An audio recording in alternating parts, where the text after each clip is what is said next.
हैं, लेकिन सबसे निराले रंग हैं हमारे महाराज विक्रम के। और रंगों की परख भी महाराज को खूब है, खासकर सच और झूठ के रंग की। नहीं समझे तो मेरे साथ चलकर खुद ही देख लीजिए, क्योंकि जब आप देखोगे तो जानोगे, और जानोगे तो समझोगे ना। बताइए क्या मामला है? महाराज, जैसे ही मैं पलटा, मैंने देखा कि ये दुष्ट मेरे थैले से ये बेशकीमती पत्थर निकालने की कोशिश कर रहा है। नहीं महाराज, अब मैं। आप ही सोचिए महाराज, इस फटे हाय के पास भला इतना बेशकीमती पत्थर कहाँ से आएगा? हाँ, सही कह रहा है, सही कह रहा है, बिल्कुल सही कह रहा है। सही बात है, इसके पास इतना कीमती हीरा कैसे आया? इस चोर को सच से सजा मिलनी चाहिए। न्याय महाराज, न्याय। न्याय। दोनों पक्षों की बात सुने बगैर न्याय कैसे संभव है भला? आपका पक्ष तो हमने सुन लिया, अब इन्हें भी बोलने दीजिए। महाराज, मैं एक छोटा व्यापारी नाविक हूँ। मेरा आधा जीवन समुद्र की धारा से जूझते हुए कटा है। ऐसी ही एक जल यात्रा में मेरा जहाज भयंकर तूफान का शिकार बन गया। सब कुछ डूब गया। मैं बहता हुआ एक टापू पर पहुंच गया। उसी टापू पर भटकते भटकते मुझे अकस्मात ही ये बेशकीमती हीरा मिल गया। इस पत्थर को बेचने के लिए जब जौहरी के पास गया तो फिर तो सब कुछ आपके सामने ही है महाराज। ये झूठ बोल रहा है महाराज। अगर इसकी नाव जर्जर हो गई थी तो फिर ये वहाँ से वापस कैसे आया है? जैसे तैसे जहाज के टुकड़ों की नाव बनाकर मैं इस राज्य में वापस आया। नहीं नहीं, ये तो मुमकिन ही नहीं लगता। ना ना। और ऐसे द्वीप का कभी जिक्र भी नहीं सुना है भाई हमने तो। शांत शांत, किसका सच सच है और किसका सच झूठ, बिना गवाहों के इसका फैसला करना मुश्किल है।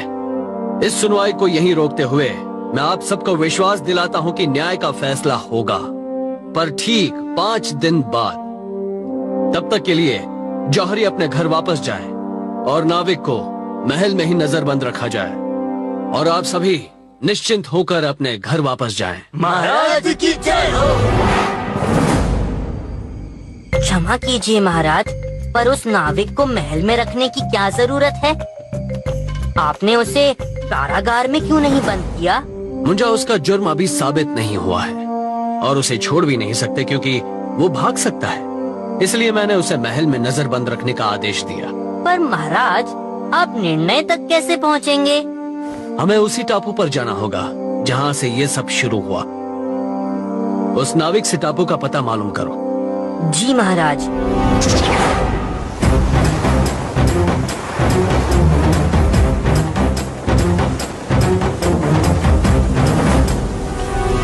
यहाँ तो दूर दूर तक सिर्फ बड़े बड़े पत्थर ही दिखाई दे रहे हैं। टापू का तो नामो निशान नहीं दिख रहा महाराज। कभी कभी मंजिल नजर के सामने होती है पर नजर नहीं आती। महाराज, वो रहा टापू उन 2 बड़ी चट्टानों के बीच। ओहो, ये क्या मुसीबत है?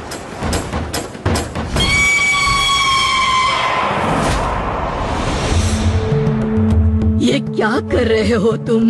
हमारे बच्चों के लिए खाना बचा के रख रहा हूँ, आने वाले दिनों में काम आएगा।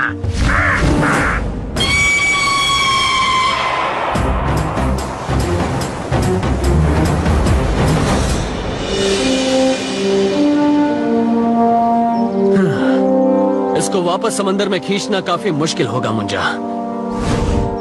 मुंजा? महाराज, यहाँ।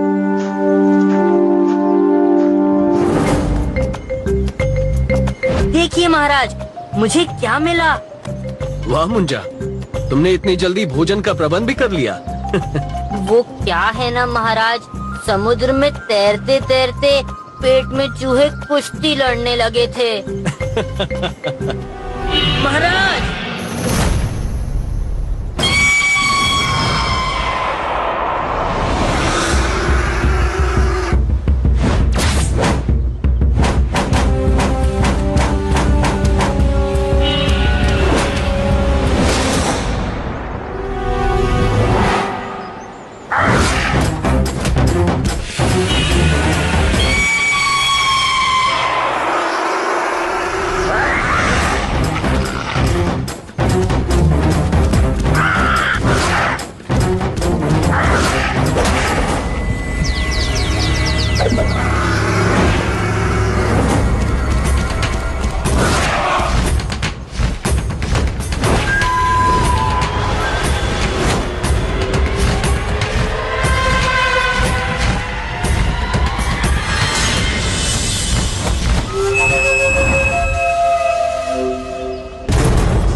तुम?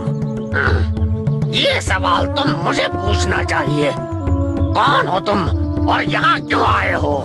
ये राजा विक्रमादित्य हैं। और मैं यहाँ किसी को क्षति पहुँचाने नहीं आया। मैं तो बस एक प्रश्न का उत्तर तलाश करने आया हूँ। इन्हें मत मारिए, इनकी कोई गलती नहीं। इसने बेवजह ही हम पे हमला किया, क्या ये गलती नहीं? इन्होंने हमला किया क्योंकि आप हमारे बच्चों का खाना खा रहे थे। उसके लिए मैं माफी मांगता हूँ।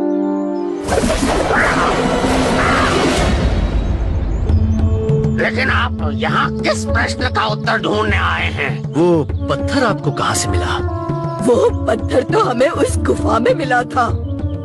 वहाँ आपको ऐसे कई सारे पत्थर मिलेंगे।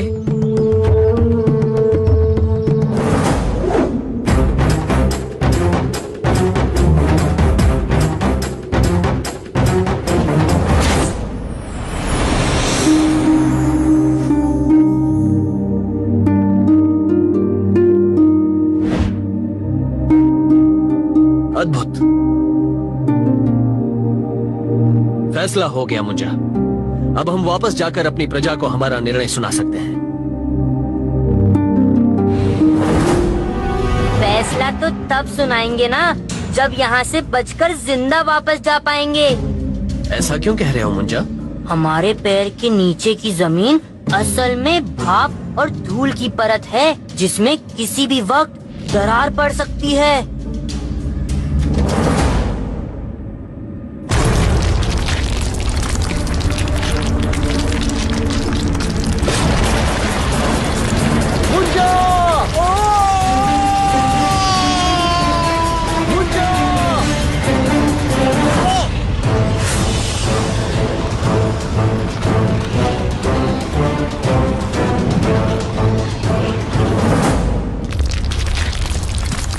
मुंजा, तोड़ दो इस चट्टान को।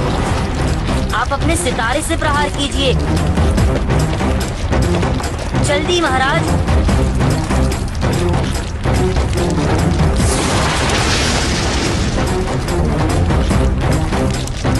इससे पहले कि हम इस गुफा में फंस जाएं, हमें यहाँ से निकल जाना चाहिए।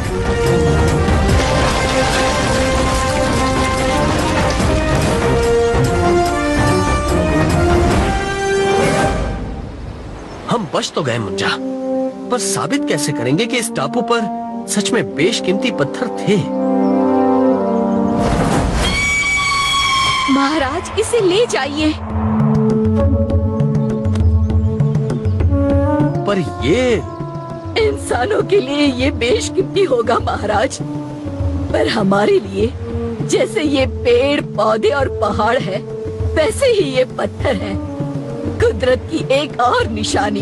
इससे अगर अपना पक्ष साबित करने में मदद मिले तो कृपया इसे ले जाइए।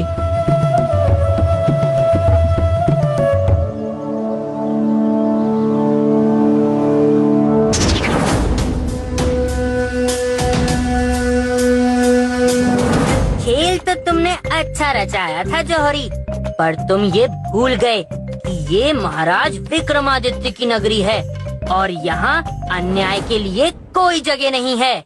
मंत्री जी,